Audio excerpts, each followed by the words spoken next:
Class 8 Ruchira का second chapter आज हम पढ़ने जा रहे हैं। विलस्य वाणी न कदापि में श्रोता। इसमें है कि मैंने कभी भी घुपा की आवाज़ नहीं सुनी है।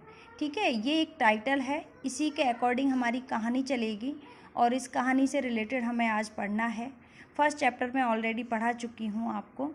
देखो बेटा, इसमें क्या है।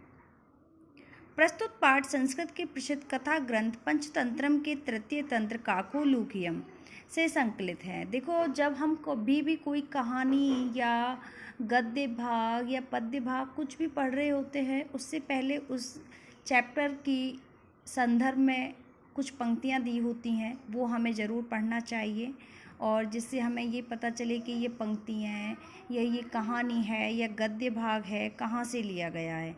तो ये पंचतंत्र विष्णु शर्मा जी के द्वारा लिखा गया एक ग्रंथ है और इसमें बहुत सारी कहानियाँ हैं जो नैतिक शिक्षा की ओर संकेत करती हैं और बच्चों का मनोरंजन भी करती हैं। तो कभी भी यदि आपको ये पंचतंत्र नामक पुस्तक मिले तो ज़रूर पढ़ना। बहुत अच्छी पुस्तकों की एक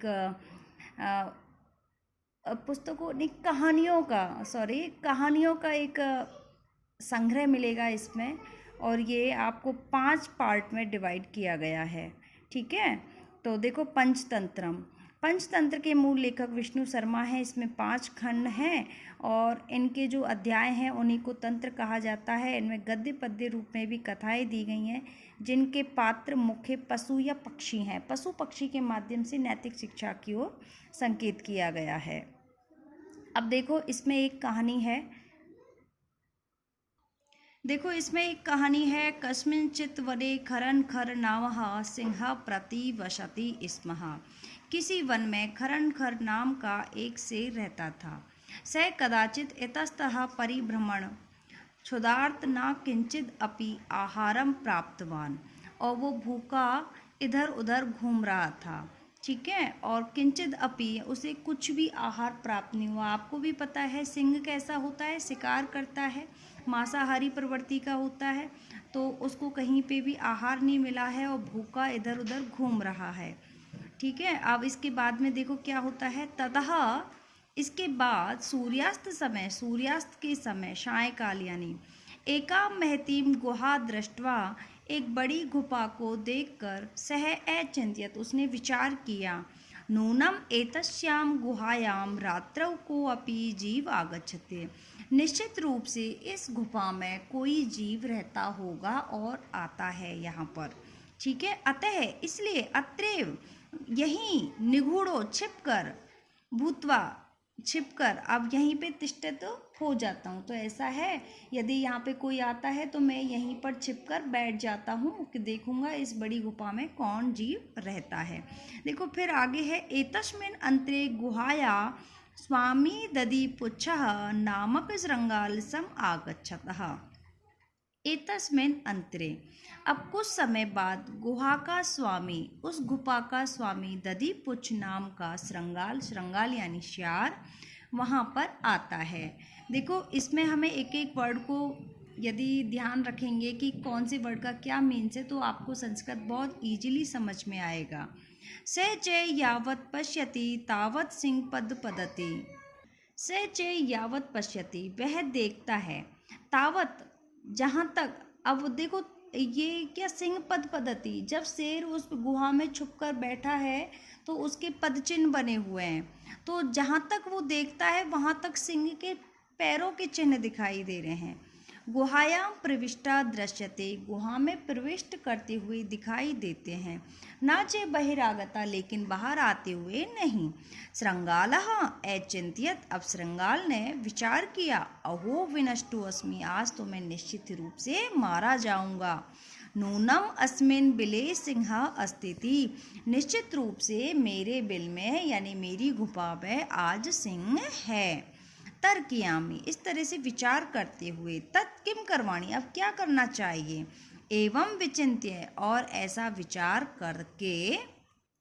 दूरस्तरवम कर्तुम आरब्ध, और दूर से ही आवाज प्रारंभ की। अब देखो, उसने दूर से ही आवाज कैसे प्रारंभ की, क्या वो उन्होंने सोचा है, क्या विचार करके, अब देखते हैं।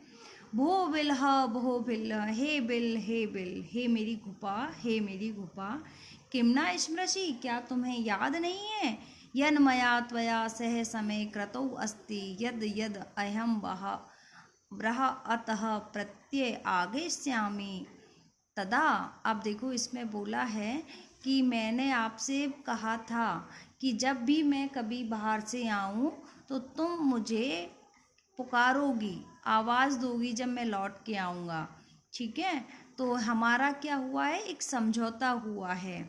माम आकर यस्यसि, यानी आप मुझे पुकारोगी, यदि त्वम माम न आह्यसि, तुम मुझे नहीं पुकारोगी, तहिर अहम द्वितीय बिलम यास्यामि इति, तो मैं दूसरी बिल में चला जाऊंगा यदि तुम मुझे आवाज़ नहीं दोगी तो। ठीक है, तो ये इन्होंने कहा है कि जब मेरी गुफा में रहने की बात हुई तो मैंने गुफा से कहा था कि जब मैं कभी बाहर से आऊँ तो आप मेरे को आवाज़ लगाओगी, आवाज़ नहीं लगाई तो मैं अन्यत्र जगह पर चला जाऊंगा।